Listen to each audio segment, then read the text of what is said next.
Hey everyone, and welcome back to today's Explainer. We are jumping straight into an absolutely monumental piece of work today. We're talking about neurologist Dr. Richard Murdoch Montgomery's 2026 book, ADHD, Disorder, Difference, Spectrum, and Human Adaptation.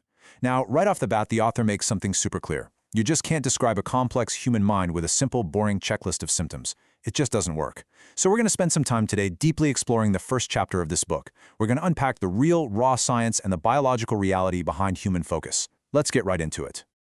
So, our journey starts with a question that honestly feels absurdly simple. What exactly is ADHD anyway? I mean, if you browse conventional bookshelves or do a quick search online, you're probably just going to find a neat little checklist of behaviors. Check, check, check, right? But Dr. Montgomery warns us right away that the true answer is way less obvious and infinitely more fascinating than those basic lists suggest. It's almost a philosophical question, honestly, because while ADHD is an absolute clinical certainty for millions of patients, it also carries a really profound ambiguity right at its core. The sheer complexity of the answer is actually baked right into its definition. The author states that ADHD is, alternately, a disorder, a difference, a spectrum, and an evolutionary ghost. And the absolutely crucial point here is that every single one of these four descriptions is partially correct. But if we take any one of them completely in isolation, we get the whole picture wrong. Does ADHD cause real, undeniable suffering? Yes, it's a disorder. Does it represent a natural variation in how humans function? Yes, it's a difference. Is it distributed continuously rather than being some simple on and off switch? Yes, it's a spectrum.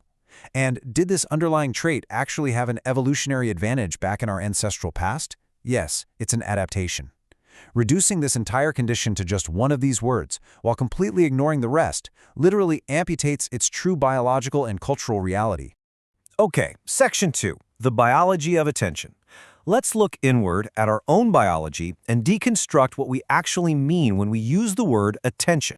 Because let's be real, attention isn't some mystical, abstract concept. Biologically speaking, it is a highly practical problem of selection happening under incredibly finite resources. Think about it. Our cerebral cortex is just constantly bombarded by an overwhelming amount of sensory input. I mean, way more than it can ever usefully process at once.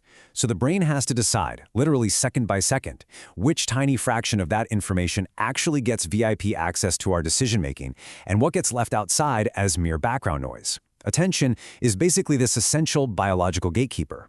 And what's super fascinating is that understanding this completely shatters the myth that attention is just one single thing. When we casually use the word attention, we're actually giving one convenient name to a whole family of distinct neural operations. Our brain actually has to do 5 different things: orient, alert, disengage, sustain, and alternate.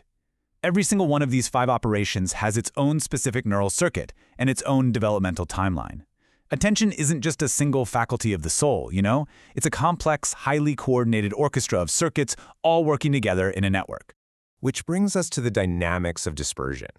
Knowing that attention is actually made up of these multiple circuits, acting as gatekeepers under pressure, what happens when they operate differently? Well, attentional dispersion is basically the product of 2 specific things: how intense the disruption in the brain is and how slowly the brain recovers from it. The author draws a really brilliant contrast here. Picture a typical brain for a second. It generally has low background noise and a really fast restoration time. It stays in a nice, tight orbit around whatever its main focus is. But now contrast that with an ADHD brain. It's dealing with a ton of neural noise and has a much slower restoration time after a distraction hits. This setup naturally creates these massive cognitive excursions. The mind wanders incredibly far away, and it takes a long time to travel back. It's the exact combination of these 2 factors, high noise and slow recovery, that produces the broad dispersions that make daily life so tough.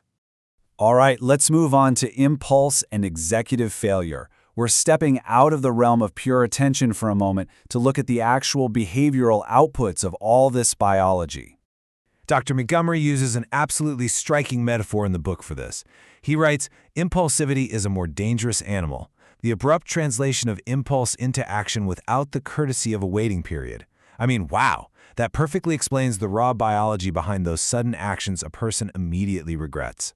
In pure neural terms, impulsivity is just a temporary failure of your inhibitory government. Normally, our prefrontal cortex has this crucial veto power over our motor system. But in ADHD, impulsive buying, where suddenly blurting something out of turn, happens simply because that veto never showed up. The impulse just translated straight into action without that tiny, polite millisecond of waiting. And sitting right under this umbrella of instability, we find our executive functions. We're talking about things like working memory, planning, mental flexibility, and even how we perceive time.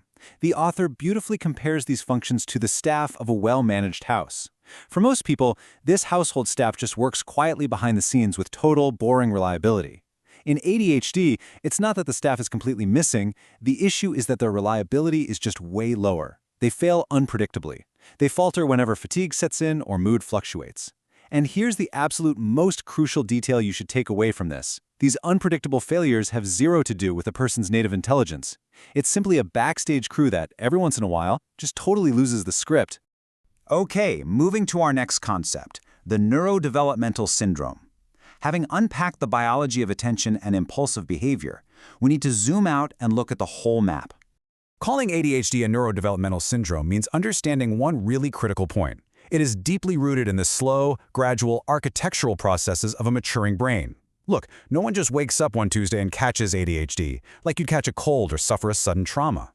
It's also super important to completely demystify the idea that all diagnosed patients are walking around with one single, identical brain anomaly. They aren't. It's a whole constellation of traits that slowly develop right alongside the brain's natural architecture from a very, very early age. And now we arrive at the trait and the environment. This is honestly perhaps the most revealing and profound takeaway of the book's entire first chapter. This right here is Dr. Montgomery's central thesis. Think about the relationship between a person's biological traits and the environment they're forced to live in. Imagine plotting this out. On one side, you have the intensity of the ADHD trait, from super mild to highly pronounced. On the other side, you have how demanding their environment is. Back in our ancestral regime, even if a person had a really strong ADHD trait, the environment demanded virtually nothing in terms of sitting still and sustaining attention on boring spreadsheets or complex bureaucracy. The result? Barely any impairment. They were totally fine. But fast forward to the modern regime. It's the exact same biology, the exact same trait intensity. But now, the environment's demands are incredibly artificially high. So that same person experiences severe impairment. The disorder isn't just a broken thing sitting inside the brain. It is literally born from this massive friction between history, geography, and biology. So, the huge lightbulb moment here is that impairment is a purely contextual phenomenon. The author proposes this almost like a mathematical law. Impairment grows with the square of the distance between a person's biological trait and the demands of the environment they're placed in. A massive, crushing penalty falls on the individual whenever the gap between their brain's natural default configuration and the rigorous, unforgiving demands of the modern world becomes too wide. To tie all of this together, we really have to view ADHD as dimensional in its biology. Yes, it's a very real clinical condition that causes immense suffering in our modern era, and it absolutely, without question, requires evidence-based pharmacological approaches to help alleviate that pain. But simultaneously, its advantages and disadvantages depend entirely on the world surrounding the person. A complete, truly ethical treatment requires medication for sure, but it also demands deep empathy, prolonged human listening, and a massive collective effort to fundamentally redesign the environments where these individuals are trying to study, work, and live. Which leaves us with a pretty heavy final reflection. Knowing that the real suffering arises right at that exact intersection between a neurodivergent brain and an excessively rigid world, I want to leave you with this provocative question. How can we actively design modern environments in our schools, in our corporate offices, and in our own homes that finally stop punishing this difference and actually start genuinely integrating it? It's a massive paradigm shift, but it's exactly the shift Dr. Montgomery is inviting us all to make. And the rest of his book dives deep into finding those exact answers. Thank you so much for hanging out with me on today's Explainer, and I will catch you on our next learning journey.